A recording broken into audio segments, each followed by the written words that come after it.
Frustrated Greeks have been rallying in central Athens once again to protest against ever more austerity being pushed upon them. Groups of protesters have remained outside Parliament throughout the day, with some scuffles with police. Greece's cabinet has passed the final set of massive cuts EU creditors demand in return for a €130 billion bailout, which could now be cleared on Monday. Eurozone finance ministers are meeting tomorrow in Brussels to discuss the fate of Greece. Investment advisor Patrick Young has told me that if the next bailout is cleared, Greece's loss of sovereignty will be complete.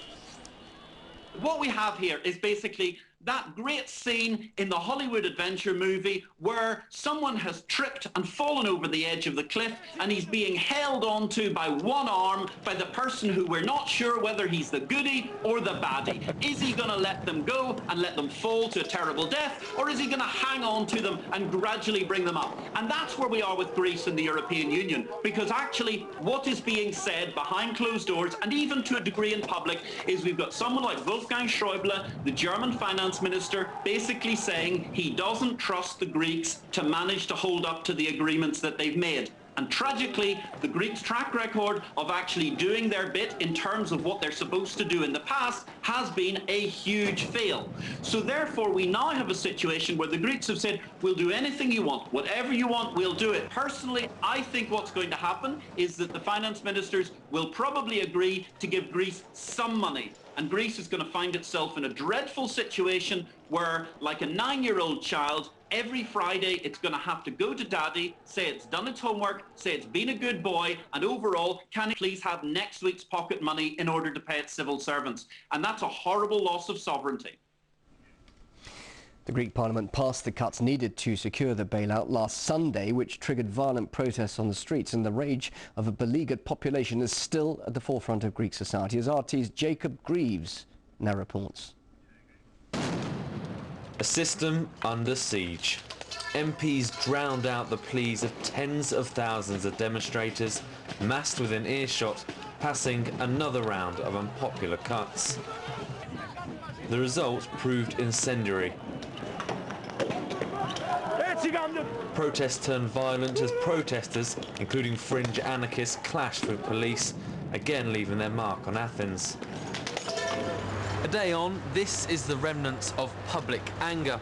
But glass isn't the only thing that's been broken. As the government's passed increasingly unpopular austerity cuts, people have been left asking, who can they trust to serve their interests? The measures are very, very tough for the poor people especially, and this is the reason that we feel betrayal. I think more measures will have to be taken, and it's not going to work in the end. There will be another bill equally bad, and I don't know, I hope for the best, but I don't see it coming. Under pressure from Brussels, Berlin and the International Monetary Fund, the Greek government has cut more jobs and slashed funding for the nation's pensions and minimum wage. But current policy appears to mainly expose those most vulnerable to crisis conditions. It's a mindset some feel is doomed to fail. They already have destroyed a whole generation of young people and their dreams. They will destroy the structure of the society and the infrastructure of the whole country. We know that it is impossible to repay this debt, that we have now signs that it is illegal or odious. We cannot continue like that, because the policy that the government is following actually increases the debt instead of finding a solution. At the heart of activists' claims is their assertion that they've known austerity for the best part of 5 years now. In that time, taxes have risen, whilst incomes have fallen, but the country's deficit only seems to grow. Ending this austerity cycle is something sought by an increasing number. Despite the turmoil, the government warns would follow. What is bad about our political system is that they have tried exactly to intimidate even more the Greek people by this threat of the catastrophes that are going to come. The only way out from at this point is the default.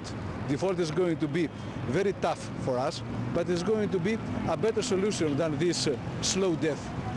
For now, relative calm has returned to the streets of Athens.